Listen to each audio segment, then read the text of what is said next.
and welcome again to Summit, our program that comes to you talking about national issues. And today on the program, we are focusing on Lagos State, developmental strides of Governor Babajide Sanwo-Olu, and we have the apt person to disseminate information in this regard with me in the studio today, or rather in his office today. I have with me to talk about Lagos State the Honorable Commissioner for Information and Strategy, Mr. Gbenga Omotoso. Good day, sir. Thank you, madam. Good to have you with us, or rather good for you to have us in your office. That way is fine. Well done, sir. Thank you.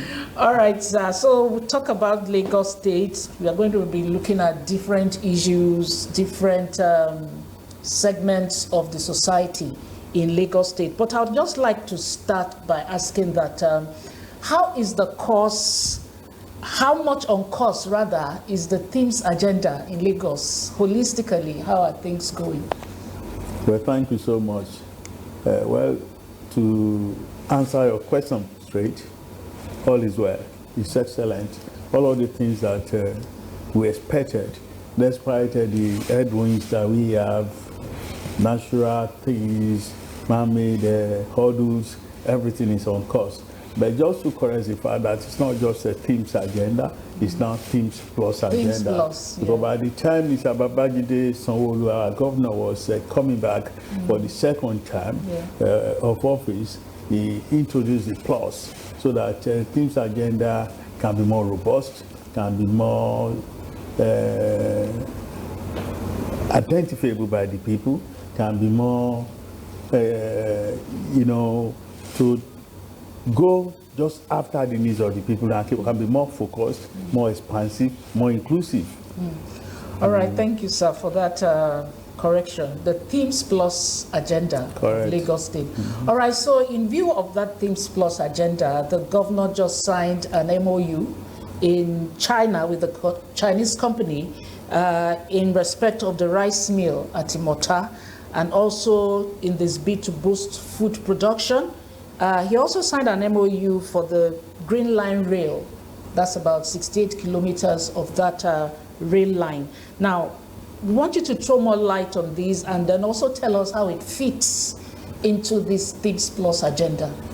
Thank you so much. This trip to China was just one of those trips that Mr. Sanwo-Olu has been taking for Lagos State to get better in terms of participation in industrial projects, in terms of improving our infrastructure, and in terms of putting Lagos on the same pedestal as other mega cities of the world, and making Lagosians to feel the impact of the government more than they are feeling now. The Green Line, the agreement was signed going by the sources of the Red Line and the Blue Line that people have seen. The Blue Line has been used for over a year now without any disruption whatsoever, carrying millions of people so far. And the Red Line is being tested now as we speak. And any moment from now, latest by October, is going to begin operations open to the public for operations all the way from Agbado will be running to Oyingbo. A journey that takes about 2-3 hours now, of sweating, of groaning, of screaming. Now it's going to be a journey of about 35 minutes. People in comfortable trains and enjoyable. No more bumps, no more sweating, no more groaning. Just it's jolly good ride from Agbado to Oyingbo. So because of the excitement of this, people have been waiting for Lagos State government to make an announcement that another line was coming on board.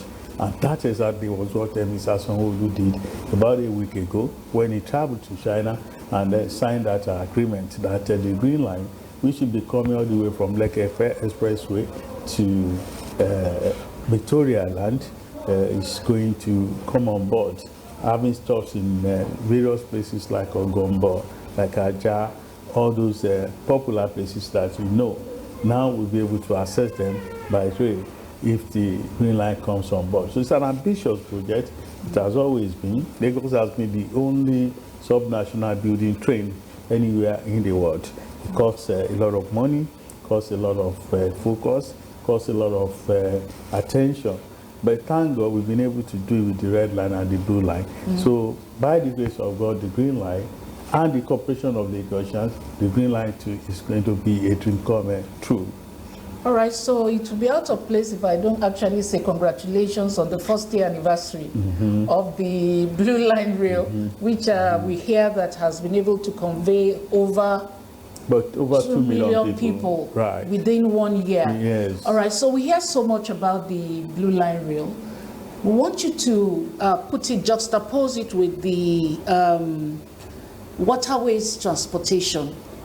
If you put them side by side, how would you say the waterways transportation is coping alongside the rail line transportation? First is to look at what we have in the master plan for transportation in Lagos State, and then the dream of Mr. Babajide Sanwo-Olu and his style.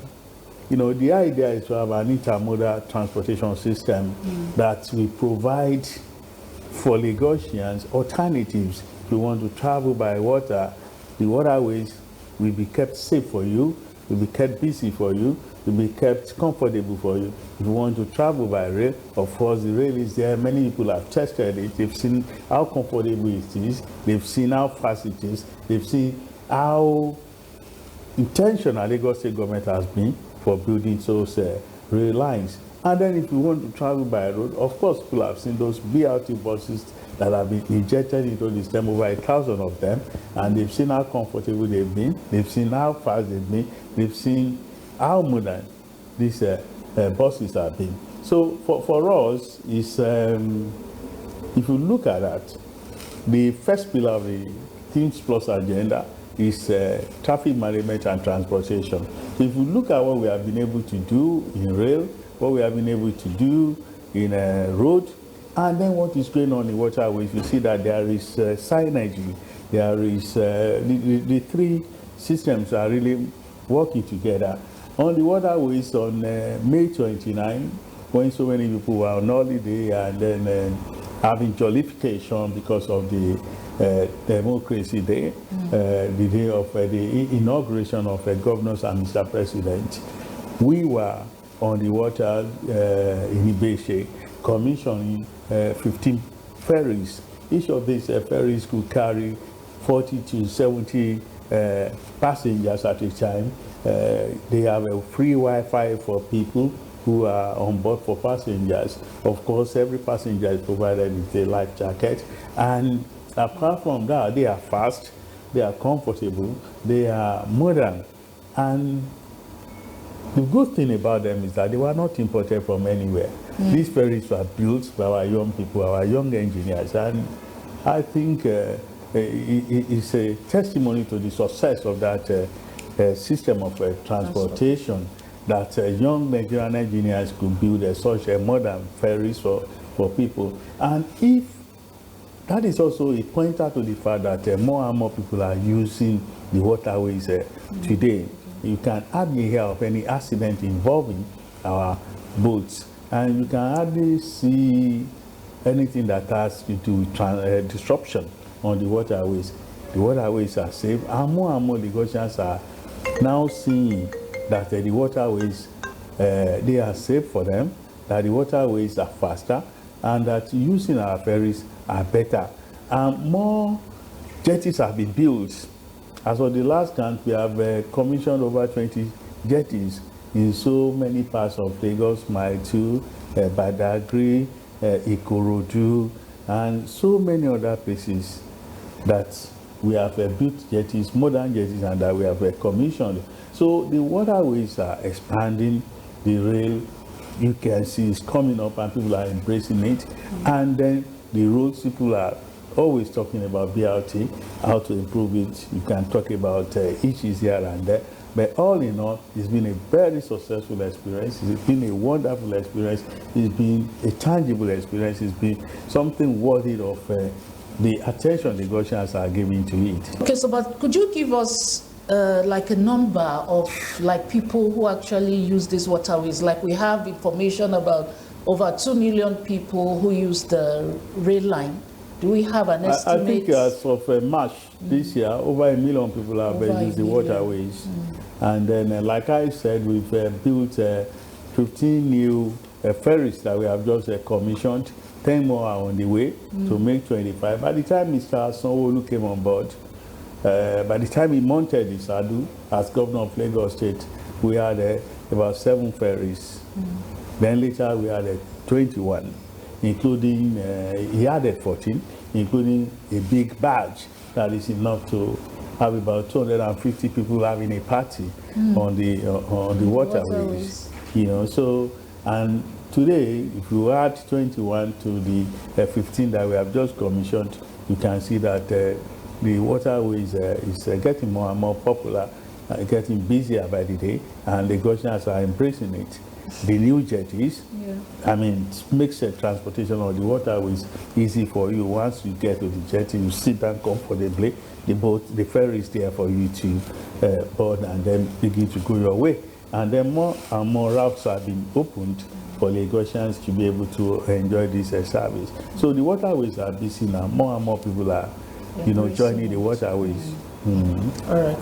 All right. So another issue that has put Lagos in the limelight and, well, in the face of the entire world is the establishment of the Dangote refinery in Lagos State. And production of petroleum products has already started in the refinery.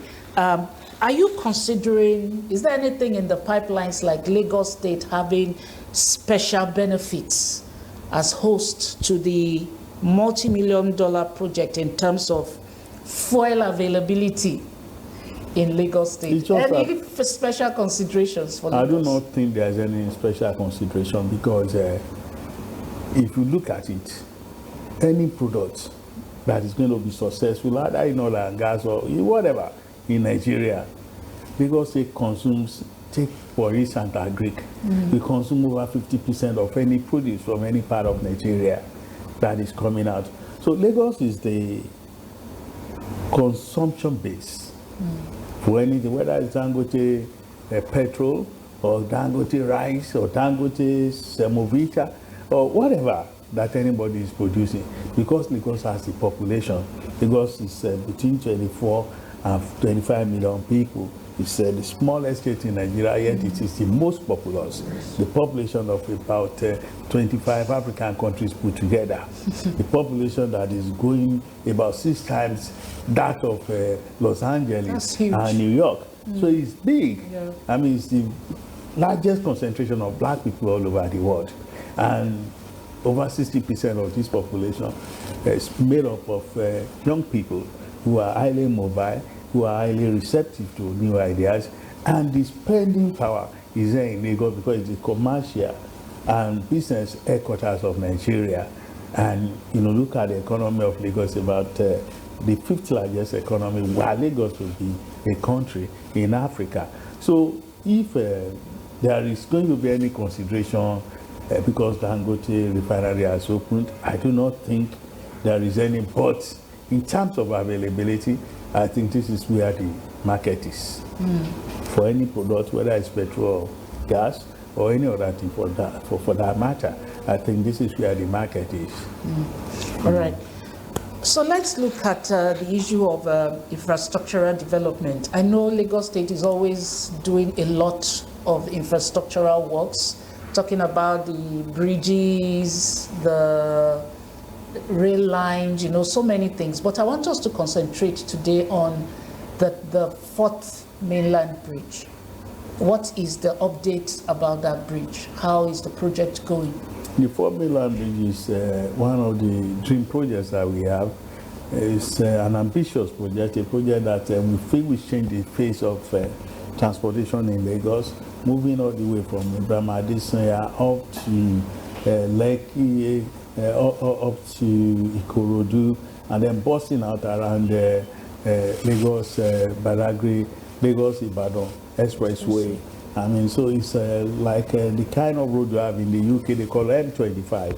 So it's a very big project. It's a once in a lifetime project for so many people. A project that is not supposed to be handled by a subnational, a very big project, and it's in the manner of Lagos, Calabar, Coastal Road that we are talking about. So for us in Lagos, it's something that we must do it, but we must do it right. So as of now, discussions are still going on, especially about the finances, because it's a lot of money that is involved. And if you look at what is happening in the foreign exchange market now, it's not the time for you to plunge into a very huge project of such a stature and then you do not get it right. So experts are meeting and trying to work out in a creative manner the best way to finance that project. But I assure you, it is very dear to the heart of Mr. Governor. He is very dear to the heart of everybody who is part of this administration, that we should build a road like that, because we feel it's going to ease so much traffic, is going to boost the economy, and is going to boost the living condition of Lagosians. Are we looking at the completion before the end of it's better the next 3 years? Yeah, it's better to even start first before you start talking about the completion. I do not think that kind of road is the type that can be completed by one administration, because it is very long, it's expansive, it's big, it is huge, so humongous. It involves so much money, involves so much personnel, involves so much expertise. All right. Okay, so let's talk about Onje Eco project. Right. I know people are very much interested in that, which is in its second phase now, the Onje Eco project. All right, so can you give us a data of how many beneficiaries in the first phase, and how many beneficiaries are being targeted for this second phase? What strategic distribution channels will be deployed for this phase? The first phase was very successful. I think if you look at it in terms of households, we got about 350,000 households. But the aim of Mr. Governor is not just to ensure that households they get these food items cheaper than what is available at the open market, but to ensure that as many Lagosians as possible will be able to feed without, knocking their eyes against the wall, without thinking about what is going to happen to other aspects of life. And what happened was that when the first phase ended, we got calls from Lagosians who were clamoring for the continuation. It's a lot of money that the state government is spending on this. If you consider the price of food items in the open market, and the Lagos state government is saying people should come and buy at a 25% discount, and people never really thought it was going to be real. Then when they got there and discovered that it was real, people started hailing the government, and there was a kind of upsurge for it. So when it was stopped, it was like stopping a party, that people were just enjoying. So recently, after the recent protest that we had nationwide, Mr. Governor said we should continue to engage with the people. So we released 3 telephone numbers for people to be able to talk to the government. Ministry of Information and Strategy had one. Ministry of Youth and Social Development had another one, and then Office of Civic Engagement. So most of the calls that we got on these lines were about Onje Eco. People wanted Onje Eco back, and that's why Mr. Governor gave the directive that my colleague in the Ministry of Agriculture, who has really done very well with this project, should reopen it. And we reopened, we have done about 2 weeks now, and we expanded it to include campuses. We expanded it to include Alausa here for civil servants to be able to benefit to.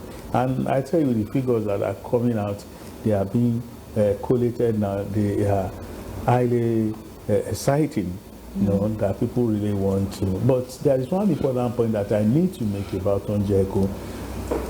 The government is trying under Mr. Babajide Olusola Sanwo-Olu to ensure that Lagosians don't suffer. But there are so many of our people, some of our people, not so many of them, who are interested in sabotaging the process.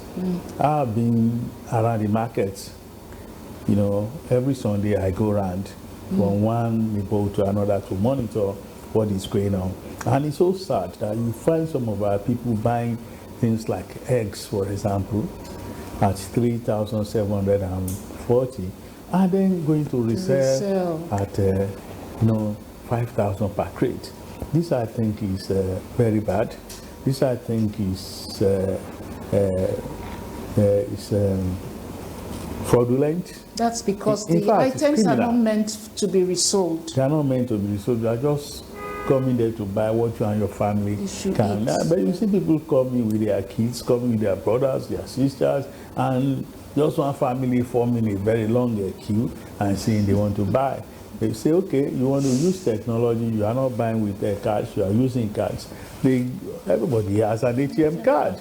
So they go there and then you see them packing all these things together, and at the end of the market, moving them away and then going to sell in town. And unfortunately, this same set of people will also make videos to say that there are problems at the market and all of that. You know, I think it's very sad that we shouldn't be our own enemies.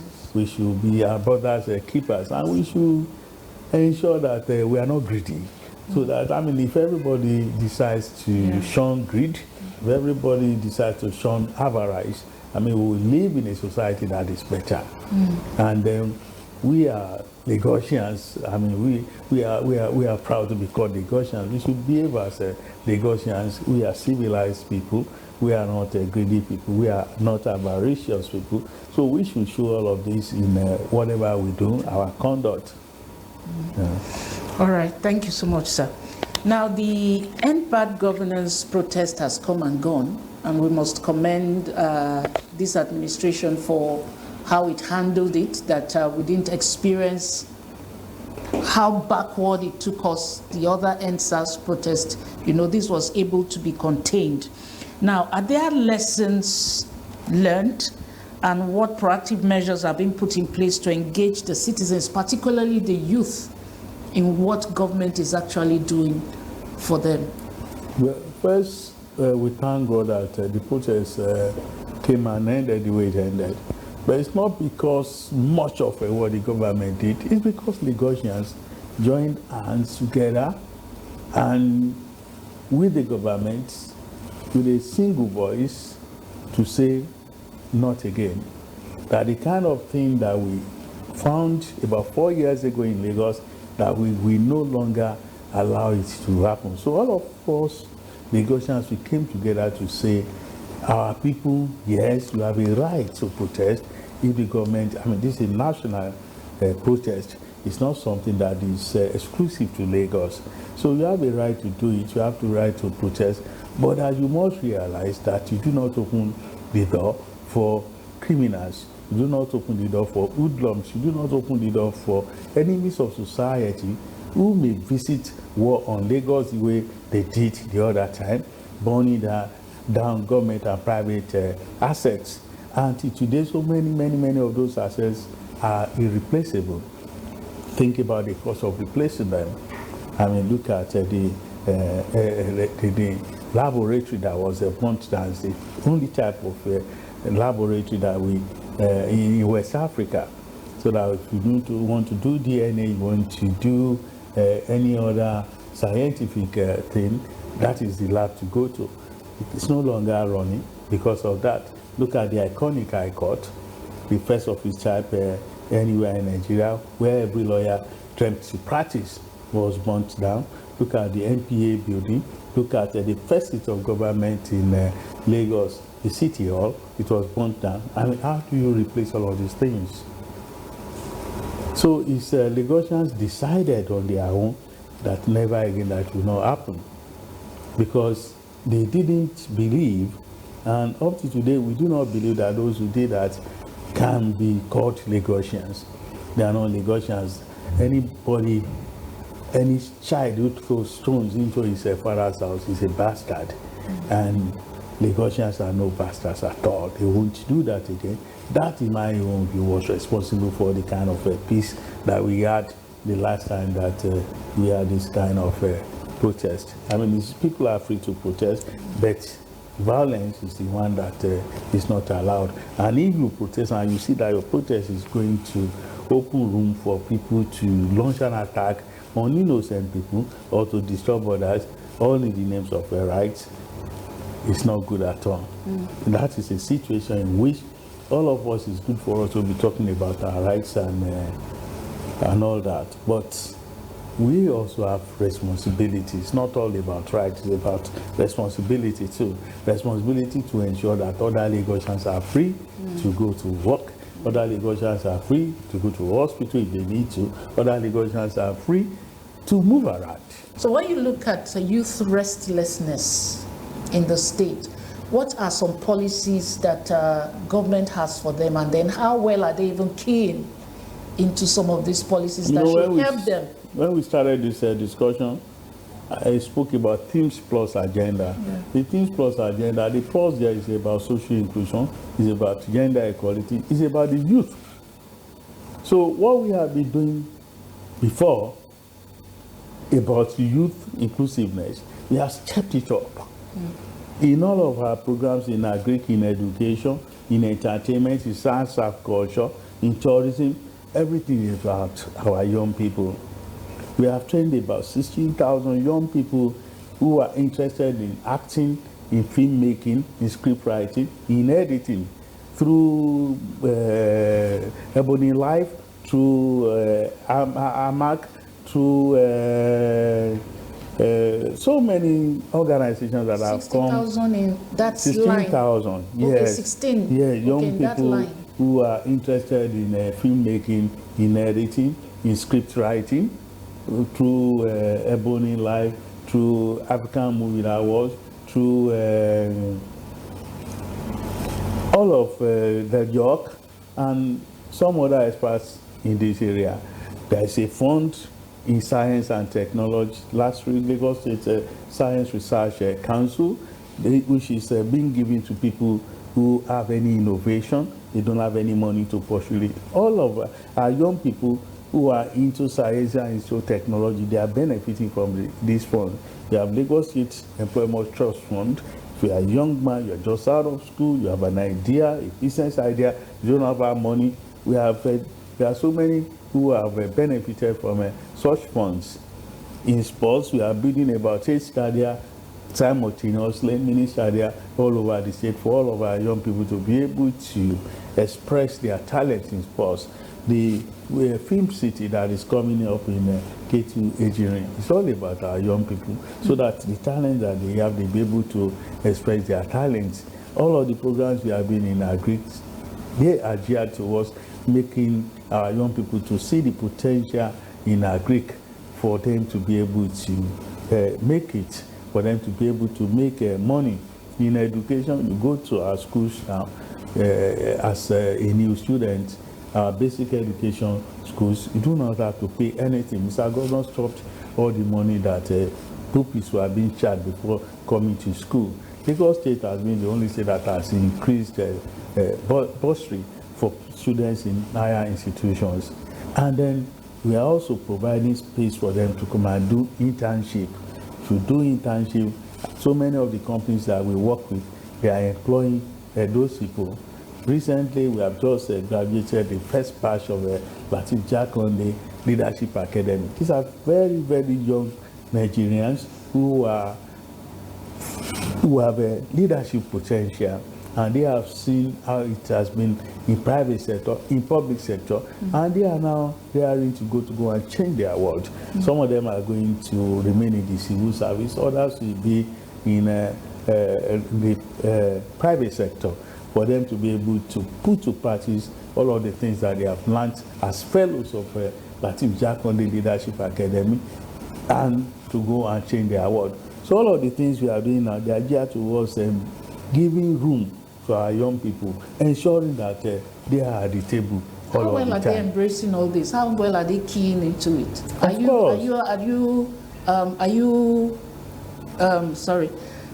Are you fulfilled with the way they are keying into this policies? We feel that we can do more. We feel that we can do better. We feel that more and more of them should come, on board and enjoy all of these programs that we are talking about.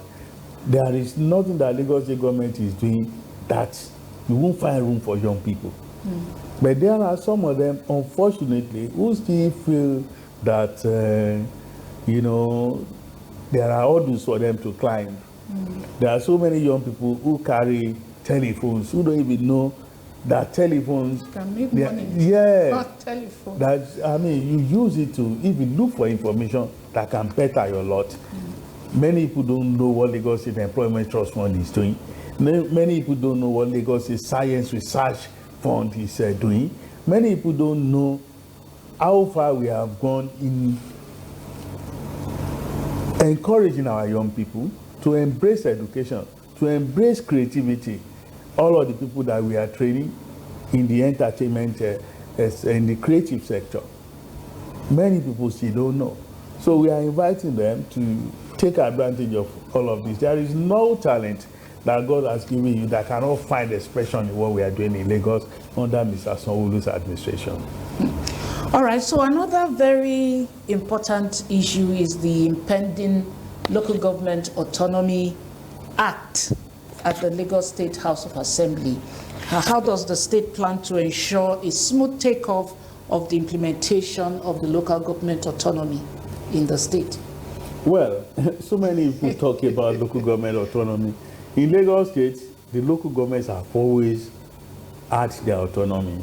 What may have brought about this talk about local government autonomy and all of that, in my own view, it's about fiscal measures, it's about money, it's about naira and kobo.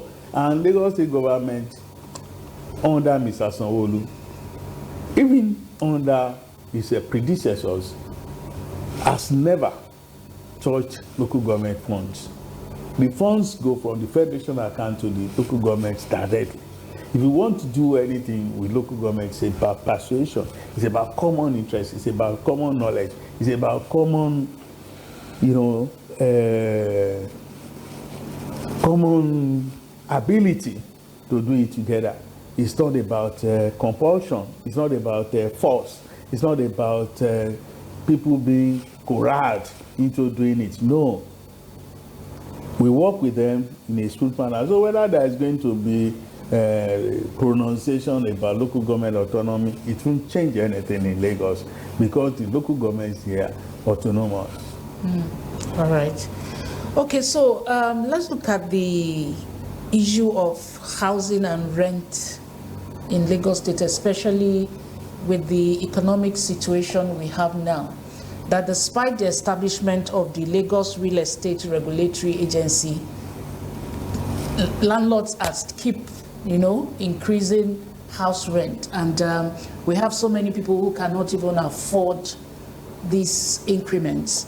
Are there any measures being put in place to stem this challenge within Lagos State? The first thing about housing in Lagos is a question of demand and supply.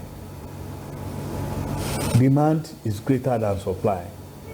And once we have that simple economics, if demand is greater than supply, price will go up. But then the government is doing everything to ensure that nobody is exploited, to ensure that nobody sleeps on the streets. In terms of housing, we have commissioned over 21 housing projects to cater for thousands of our people. People usually feel that they are also for the elites. That is a feeling. Who can afford to buy or to purchase those. That is a houses. feeling. Lagos homes to pay instrumentally. And I think about 20% or 25% of all those housing projects are reserved for workers, ordinary workers, who don't have the money to plunge down and buy houses off outright. They can pay instrumentally. If you earn about 100,000, 200,000, they know how much to deduct from your salary every month. Those who joined the kind of ownership that I'm talking about 10 years ago, about 2 weeks ago, they were giving certificates of discharge by Mr. Governor. They paid for their houses without any stress. They were paying any month. They got it being deducted from their salaries. So Lagos Homes is still there, is still alive for people to take advantage of. But the talk about the houses are meant for the elite, I think it's because they see that those houses are beautiful. Or that they feel that those houses are not for people who cannot just punch down every sum of money and buy. They are in categories. They are in categories. So in terms of providing housing, government is doing a lot and is working with the private sector. Even as I speak now, meetings are going on between the government and some banks on how to build mass housing units for our people. High-rises where people can stay and then pay instrumentally as you have overseas. Talking about landlord-tenant relationship, people do not take advantage of what they have. Nobody has reported any landlord to Lasrera, and nobody has gone into property development or property agreement by consulting Lasrera. Most people don't do it. Whereas you are supposed to go through registered agents. Agents who are not registered with Lasrera, you are not supposed to do business with them. And then if you have any problem with your landlord, you are supposed to complain, not to just keep quiet. Complain to who? Lasrera. They have a department that handles such complaints. Okay. But you see that people, instead of complaining, they go and be doing video, they go and be going to social media and all of that. And landlords, they don't care. As far as they are concerned, especially those who are building their houses to make money, it's all about making money. And as I've said, if the law of demand and supply is applied, there is little anybody can do, including the government. It's a seller's market. And where the demand is so high, so much money chasing a very few goods, you know what happens? No. All right, so still talking about the economic challenges, the fuel price has just been hiked, and let's consider the plight of students in Lagos State who have just resumed. Is there anything that government has or special rebate for them to use the lag bus, or what plan does government have to ease off on transportation for the students? I know they have staff buses for workers and all that, but what about the students? They have staff buses, and I think there is a program under which elderly people, and then not just in terms of transportation in our hospitals and some of our facilities. As we speak now, there is a 25% rebate on the transportation fares in Lagos on all our platforms, whether it's by waterways or rail or road. You have 25% rebate so long as you are carrying your cowrie card to use it. So I think whether you are a student or you are an ordinary citizen, that is an avenue for you to reduce your expenses, and I think that is still ongoing. So Lagos is a coastal state, and we've had in the news of some states that have been experiencing, in fact, massive flood, like Borno State that said this is the worst they have ever had it. Now Lagos, it's rainy season. What is the government doing to avoid flooding? First, I would like to sympathize with people who lost their loved ones and their homes in the floods in Jigawa, in Borno, and some other places. It's so unfortunate that people have to die and be rendered homeless in such a brutal manner or by water. You see, in Lagos, we have a functional drainage system. What we see most of the time in Lagos are floods that where experts call flash floods, that after about 1 hour, 2 hours, they disappear. But for us not to have the kind of situation that people have experienced in other parts of the world, because of the effect of climate change, Now rains are not so much, despite the fact that the August break is gone. Farmers are expecting that it will rain, but it has not really started raining so much here. But in other parts of the country, especially in the north, we are having heavy rains. So what this tells us is that climate change is real, and that we all should join hands to tackle it. So in Lagos, we are planning as much as possible to ensure that Lagosians do not suffer the kind of devastation that we are seeing in some other places. So we are building new drain systems. We are cleaning our drains every day. We are cleaning our gutters, and we are stepping up advocacy, telling our people that this is a session of Mr. Babajide Olushola Sanwo-Olu, because it means well. We have seen what the administration can do in terms of infrastructure. We have seen what the administration can do in terms of making Lagosians happy by providing for them cheaper commodities, cheaper food. We have seen what the government can do in terms of education and in terms of all the good things that will make Lagos a better place for us to live in. So they should continue to support the government by paying their taxes, by listening to their leaders, by obeying the rules, and being good, proud Lagosians. All right, thank you so much, sir. Been talking with the Honorable Commissioner for Information and Strategy, Lagos State, Honorable Gbenga Omotoso. Thank you so much, sir, for obliging us this interview. Thank and you. We wish you all the best in your responsibility in disseminating appropriate information to the people. Thank you, madam. All right, so summit continues after this break. We'll show you some pictorials, some pictures or videos of what this administration is doing to make life better for Lagosians. So please stay with us, but I'll see you again in our next edition of the program, and Banji will be right here. See you again. Bye-bye.